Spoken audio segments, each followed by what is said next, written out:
Next, उत्पत्ति 49:10, genesis 49:10, उत्पत्ति 49:10। जब तक शीलो ना आए तब तक ना तो यहूदा से राजदंड छूटेगा, ना उसके वंश से व्यवस्था देने वाला अलग होगा, और राज्य राज्य के लोग उसके अधीन हो जाएंगे। जब तक शीलो ना आए।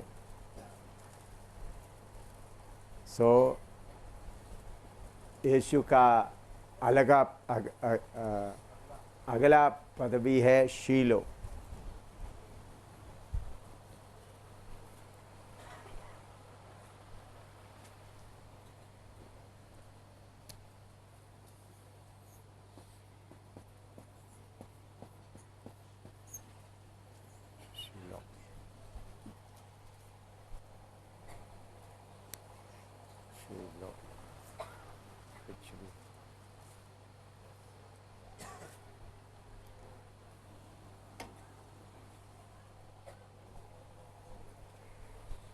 शीलो का मतलब हकदार।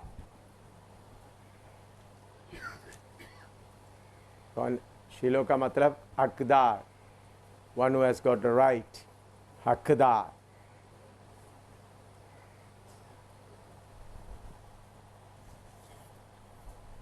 शीलो आने तक राजदंड इस्राएल में बने रहेगा।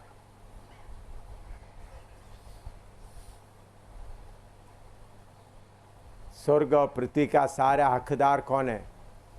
प्रभु यीशु। मैंने इसके पहले आपको दानियल 7 का पढ़ा है, तो और एक बार पढ़े, विवरण करने के लिए समय नहीं लूँगा। दानियल 7 का 9 से 14 तक पढ़िएगा। दानियल 7 का 9 से 14 तक, वो भी लिख दो। दानियल 7:9-14। मैंने देखते देखते अंत में क्या देखा कि सिंहासन रखे गए और कोई अति प्राचीन विराजमान हुआ।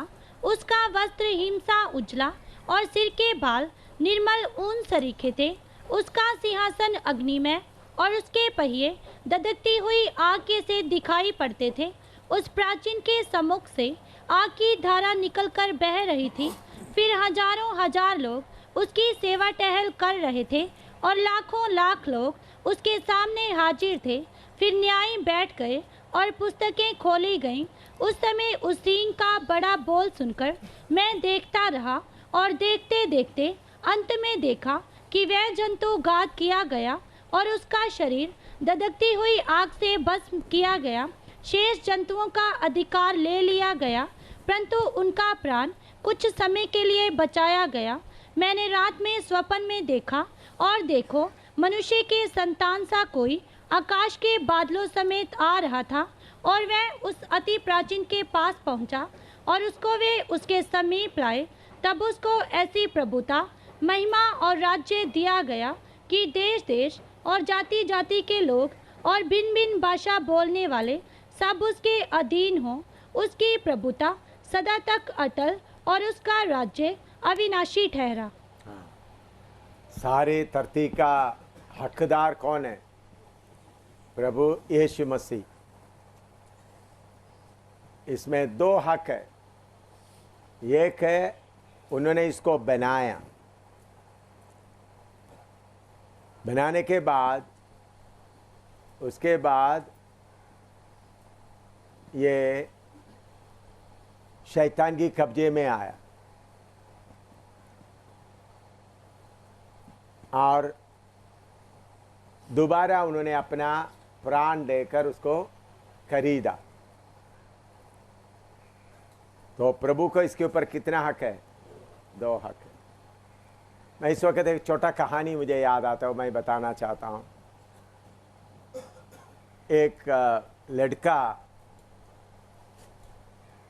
उन्होंने एक छोटा सा किश्ती बनाया, लकड़ी से एक छोटा सा किश्ती खेलने वाला, अपना पप्पा वगैरह किश्ती उसको अच्छी तरह पेंट वगैरह करके अच्छा बनाया, छोटा किश्ती, खेलने वाला किश्ती।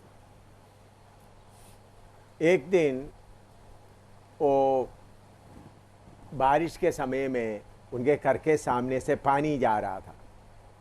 उन्होंने किश्ती को लेकर उस पानी के ऊपर रहकर खेल रहा था, तो जोर से कहीं से पानी आ गया, वो किश्ती बहकर चले गई। तब से उदास होकर वो किश्ती को ढूंढते रहा। 2 महीने के बाद इस चलते चलते देखो तो किसी के घर के अंदर उसका शोकेस में वो किश्ती को रखा है। वो देखने के लिए सुंदर था, तो उन्होंने बोला ये मेरा किश्ती है। मैंने तुम्हारा किश्ती कैसे? मैंने इसको खरीदा है। नहीं, मैंने इसको बनाया, मेरा नाम उस पर लिखा है ना भाई, तुम बोल रहा है, लेकिन मैंने इसको खरीदा क्योंकि वो किश्ती किसी को मिला, उन्होंने बाजार में रखा, किसी को दे दिया। तो उन्होंने पूछा इसके लिए कितना रुपया देना चाहिए।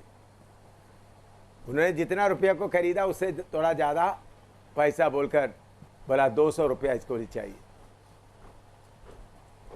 उन्होंने फिर जाकर, उनके पास पैसा नहीं, इधर उधर मजदूरी करके ये करके 200 रुपया इकट्ठा करके वो किश्ती लेके आ।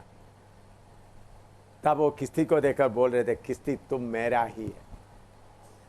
पहले तो मैंने तुमको बनाया था, लेकिन मेरे हाथ से तुम खो गए। फिर मैंने इतना मेहनत करके उसको दोबारा खरीदा। इसी मुताबिक पृथ्वी को परमेश्वर ने, यीशु मसीह ने बनाया सारा, लेकिन पाप के बाढ़ में बह गए। प्रभु यीशु मसीह, वो बेटा तो 200 रुपया ही दे दिया, प्रभु यीशु ने अपना पूरा प्राण देकर क्या किया? खरीदा। इसलिए हो सही शीलो, हकदार सिर्फ यीशु मसीह है। इसलिए प्रभु यीशु बोलते हैं बाकी सब चोर और डाकू। तो हम आपके दिल के अंदर में ये बात बैठे रहना, चाहे संसार अभी दुष्ट का वश में पड़ा है, लेकिन वो हकदार नहीं है। हकदार सिर्फ कौन है?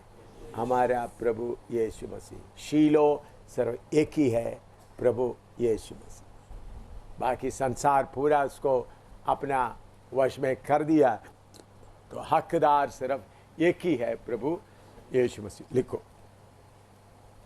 कोई बात आपको आता है, कोई कहीं मीटिंग या जगह कोई नहीं दे रहा है, तो बोलना शीलो के नाम से मैं आ रहा हूं। हैं, मुझे उधर प्रोग्राम करना है, शीलो का नाम से मैं आ रहा हूं।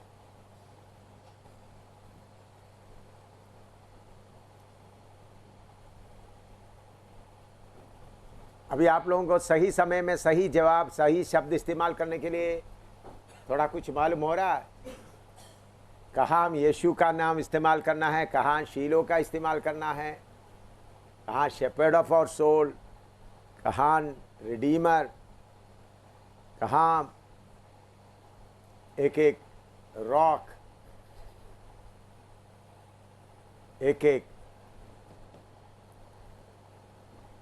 इसके पहले सर ये सब बात के लिए आप कौन सा नाम ही इस्तेमाल करते थे? यीशु, यीशु, यीशु। ये नाम आप लोग बहुत ध्यान से पढ़ना है, आपका मन में बैठना है। ये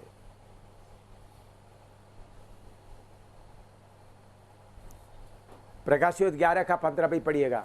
रेवलेशन 11:15, प्रकाशित वाक्य 11 का 15।